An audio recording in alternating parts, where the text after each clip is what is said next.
You ask Tiger to solve. This deals with linear equations with one unknown. The final result is x equals -5/4.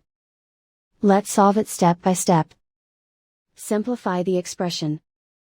Expand the parentheses. Group like terms. Simplify the arithmetic. Group all x terms on the left side of the equation. Add 7x to both sides. Group like terms.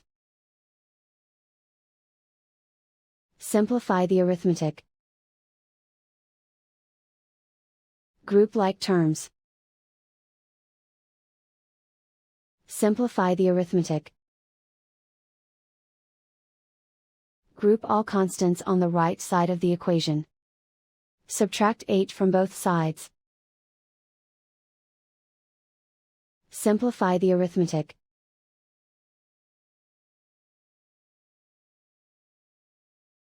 Isolate the x.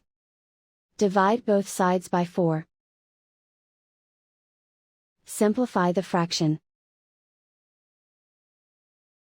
And so the final result is x equals -5/4.